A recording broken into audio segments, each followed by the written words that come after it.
یہ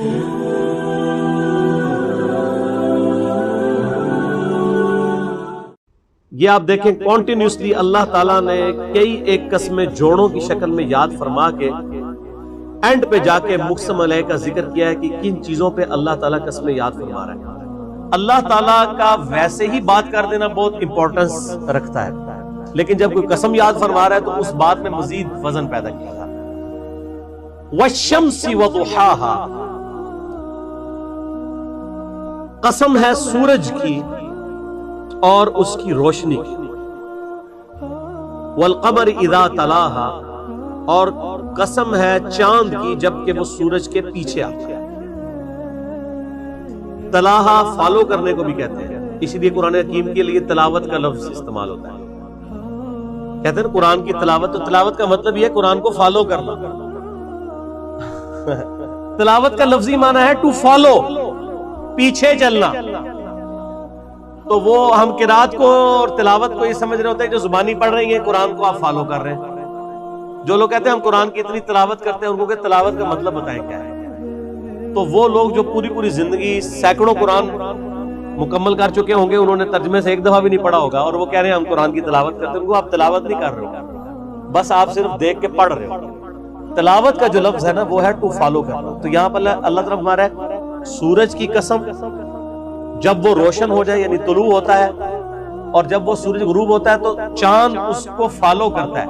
فالو کیسے کرتا ہے کہ پہلے سورج طلوع ہوا تھا، سورج غروب ہوا، جیسے سورج غروب ہوا تو چاند پیچھے سے آ جاتا ہے، اس کی روشنی وہ اس کو فالو کر رہا ہوتا ہے۔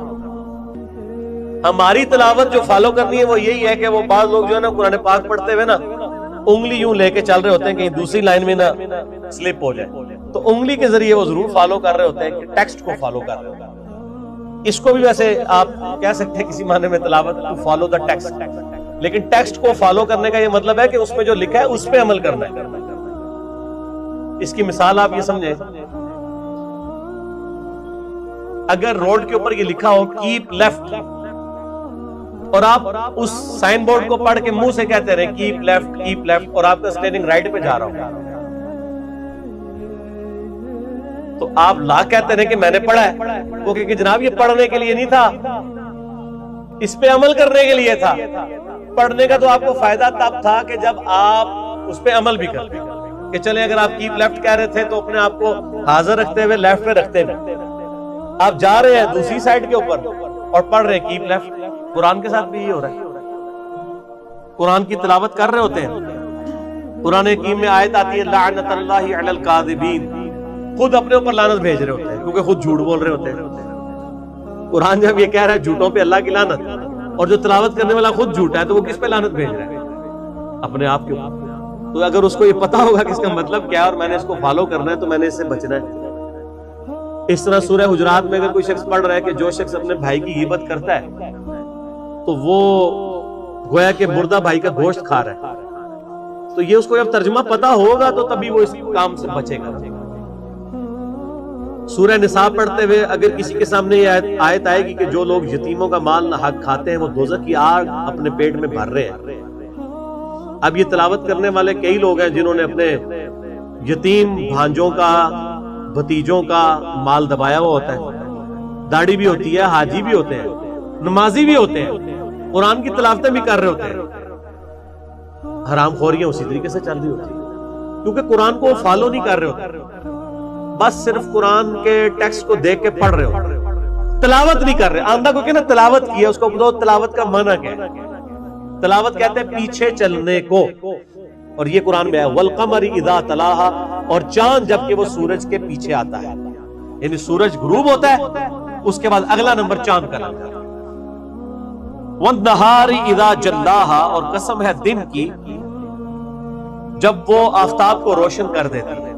ویسے تو سورج کی وجہ سے روشن ہوتا ہے دن، لیکن چونکہ آپ کو بتایا قرآن پاک لٹریچر کی بک ہے، تو لٹریچر میں اس طرح کی باتیں کی جاتی ہیں۔ ایون میں نے آپ کو کئی بار بتایا کہ سورج تو غروب ہوتا ہی نہیں ہے، لیکن آپ سن سیٹ یا سن رائز لکھیں تو آپ کو گوگل میں بھی سن سیٹ اور سن رائز کا ٹائمنگ ملے گی ود ریسپیکٹ ٹو زمین، تو ریلیٹیولی گفتگو کی جاتی ہے لٹریچر کی زبان۔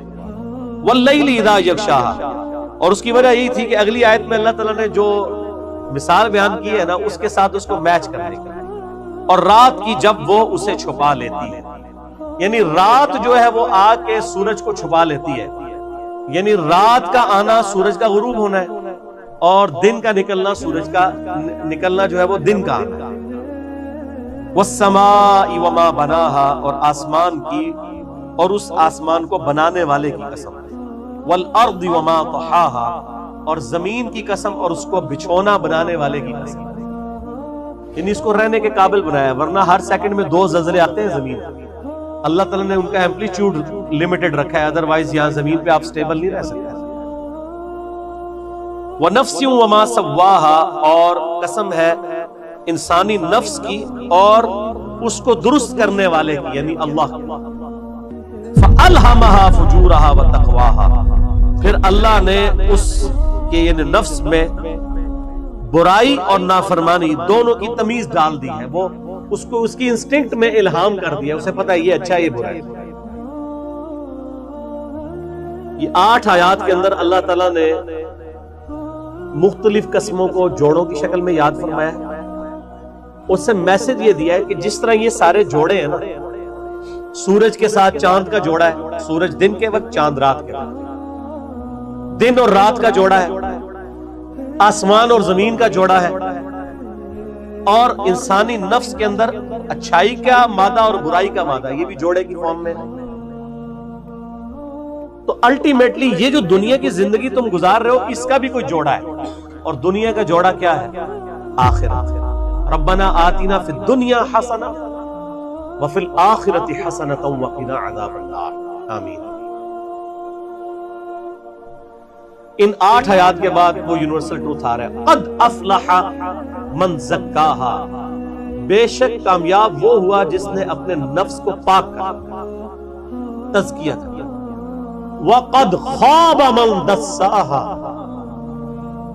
اور نامراد ہو گیا جس نے اپنے نفس کو مٹی میں ملا دیا، اس کو دبا دیا۔ یہاں فزیکلی دبانا مراد نہیں ہے، بلکہ انسان کو جو اللہ نے عقل اور شعور دی تھی جس کی وجہ سے وہ حق اور باطل میں تمیز کر سکتا تھا، اس کے باوجود اس نے اپنے اوپر خود ہی پردہ ڈال لیا، یعنی کبوتر کی طرح آنکھیں بند کر لی اور سمجھا کہ بلی غائب۔ اتنے زبردست الفاظ ہیں، یہ اتنی قیامت ہے۔ وقد خاب من دساہا، وہ برباد ہو گیا جس نے اپنے آپ کو خود خاک میں ملا لیا، اپنے اندر جو حقائق اس پر آشکار ہوئے تھے ان کو چھپا لیا۔ مجھے بتائیں دنیا میں کوئی انسان ہے جو یہ کہے کہ مجھے یہ بات پتہ ہی نہیں چلی کہ جھوٹ بولنا جو ہے یہ برا ہے اور سچ بولنا اچھا ہے؟ انسان کی انسٹنکٹ میں ماں باپ کے ساتھ اس نے سلوک کرنا اچھا ہے اور ان کے ساتھ ظلم و زیادتی کرنا یہ برا ہے، اس کے لیے ایون انبیاء کی تعلیمات نہ بھی ہو تب بھی ہمیں پتہ۔ میں اکثر کہتا ہوں کہ ہالی ووڈ کی فلم کے اینڈ پہ بھی سچ کی جیت دکھائی جاتی ہے، ہیرو کو کیا پریزنٹ کیا جاتا ہے؟ چند ایک فلمیں ہو سکتی ہیں جس میں آپ کہہ دیں کہ ذرا ایک ایکسیپشن ہے، اوورال ایک اپ رائٹ بندہ دکھایا جاتا ہے، ٹروتھ لور دکھایا جاتا ہے، اور ظلم کے خلاف کھڑے ہونے والے کو ہیرو دکھایا جاتا ہے۔ کیوں؟ یہ ہماری انسٹنکٹ میں اللہ نے ڈال دیا، اور یہ اتنی خطرناک چیز ہے کہ اس کی وجہ سے اگر کسی شخص تک انبیاء کی دعوت نہ بھی پہنچی ہو تب بھی وہ اللہ کے حضور اکاؤنٹیبل ہو جائے گا کہ چلو نبیوں کی دعوت نہیں پہنچی تھی، کیا تمہیں یہ چیزیں سمجھ نہیں تھی؟ کیا تمہارا دل گواہی نہیں دیتا تھا کہ یہ چیزیں بری ہیں اور یہ چیزیں اچھی ہیں؟ بالکل دیتا تھا، اس کی وجہ سے بھی پکڑ ہو۔ انبیاء کی وحی جو ہے ان کی تعلیمات، یہ تو نور علی نور ہے نا، ایک نور جو ہمارے اندر موجود تھا، اللہ نے ہمیں انسٹنکٹ میں اچھائی اور برائی کی تمیز دی تھی، جو اس میں فَأَلْهَمَهَا فُجُورَهَا وَتَقْوَاهَا، اس کو پالش کیا ہے انبیاء کرام کی وحی نے، کتاب و سنت کی شکل میں ہمارے پاس پہنچی، دونوں چیزیں ہمارے سامنے ہوں، اس کے باوجود انسان اندھیرے میں مر جائے، اس کی بدبختی ہے۔ تو اللہ تعالیٰ ہمارا کامیاب وہ شخص ہوا جس نے اپنے نفس کا تزکیہ کیا، گاڈ کو سیریس لے لیا، اپنے نفس کو صاف کر لیا تمام رذائل سے، برے اخلاقیات سے، اور اسے مزین کر لیا تمام اچھے اخلاقیات سے، فضائل سے، وہ کامیاب ہو گیا۔ اور برباد ہو گیا وہ شخص، نامراد ہو گیا وہ شخص جس نے اپنے نفس کو خاک میں ملا دیا، یعنی یہ نفس کے اندر جو سچائی تھی اس کو دبا کے رکھا۔ کئی لوگ ہیں دبا کے رکھتے ہیں، وہ اپنے ضمیر کے مجرم ہوتے ہیں. اور اس کی آپ نے نمائندہ مثالیں دیکھنی ہے تو ہمارے پولیٹیکل لیڈرز کو دیکھ لیں, ان کے ماننے والوں کو, کہ وہ ٹی وی ٹاک شوز میں آ کے کس طرح جھوٹی باتوں کا دفاع کر رہے ہوتے ہیں. ان کا اندر ان کو گواہی دے رہا ہوتا ہے کہ ہم غلط کر رہے ہیں, لیکن وہ یہ سمجھ رہے ہوتے ہیں کہ ہماری ڈیوٹی یہی ہے کہ ہم نے, ہمارے جو بڑے لیڈر نے فرما دیا سو فرما دیا, اب ہم نے اس کا دفاع کر. تو وہ اپنے اندر جو سچائی ہے اس کو دبا رہے ہوتے ہیں اور اس کی وجہ سے ایک مجرمانہ زندگی گزار. کذبت ثمود بطغواها, یہ تو ایک انڈیویجول کا ذکر ہوا تھا. اب ایز اے قوم بھی کسی کے اندر ایسی برائی ہو سکتی ہے کہ وہ اپنے اچھائی والے معاملات کو دبا دے اور برائی والے معاملات کو آگے لے کے چلے. اس کی ایک نمائندہ مثال حضرت صالح علیہ السلام کی قوم سمود کا ذکر اللہ نے کیا ہے کہ سمود نے بھی سرکشی کی تھی اور وقت کے پیغمبر کو جھٹلایا تھا ایز اے قوم. اس نے, قوم سمود نے جو اتنی بڑی سچائی ان کے سامنے ہی جھٹلا دی. وہ کیا تھی سچائی؟ قرآن حکیم میں ذکر ہے, انہوں نے اپنے منہ سے بول کے کہا تھا کہ اے صالح علیہ السلام, اگر یہ سامنے جو پہاڑ ہے اس میں سے ایک اونٹنی نکل آئے ہم آپ پہ ایمان لیں.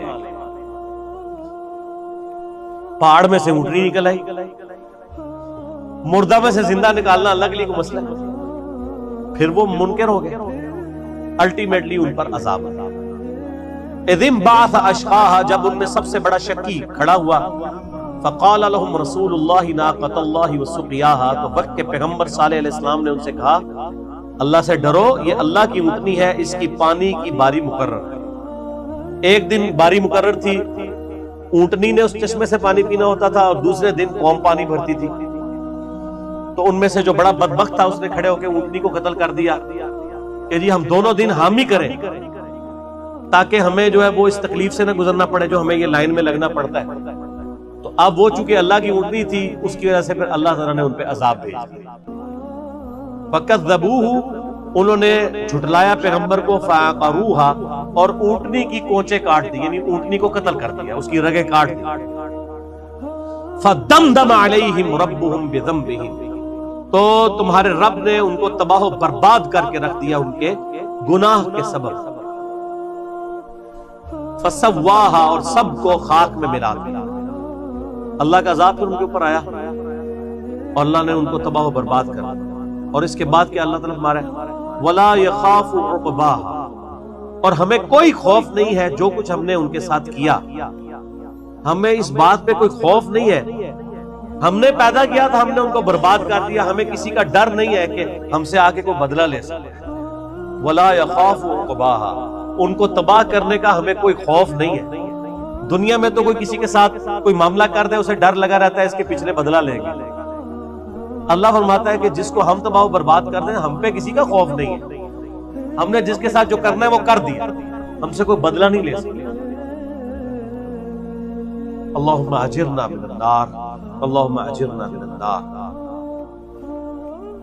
اسی کانٹیکسٹ میں ایک حدیث بھی ہے المستدرک للحاکم میں صحیح سند کے ساتھ, سنن نسائی الکبریٰ میں بھی صحیح سند کے ساتھ. میں نے اپنے کربلا والے ریسرچ پیپر میں بھی وہ حدیث ڈالی ہے. اللہ کے محبوب صلی اللہ علیہ وآلہ وسلم نے فرمایا سیدنا علی سے, اے علی تیری مثال میری امت میں قوم صالح کی اونٹنی کی سی. جس طرح قوم صالح کی اونٹنی کو قتل کیا تھا ایک بدبخت نے, آپ علیہ السلام نے فرمایا انسانی تاریخ میں دو بڑے بدبخت ہیں. پہلا وہ تھا جس نے صالح علیہ السلام کی اونٹنی کو قتل کیا, اس کی وجہ سے اللہ کا عذاب آ گیا. اور میری امت میں اس لیول کا بدبخت وہ ہوگا جو اے علی تمہیں قتل کرے گا اور تمہارے سر کے خون سے تمہاری داڑھی کو رنگ دے گا. تو آپ اندازہ لگائیں کہ سیدنا علی کے قتل کو, ان کی شہادت کو نبی علیہ السلام نے تشبیہ دی ہے اللہ کی اونٹنی کو قتل کرنے کے مترادف. کیوں؟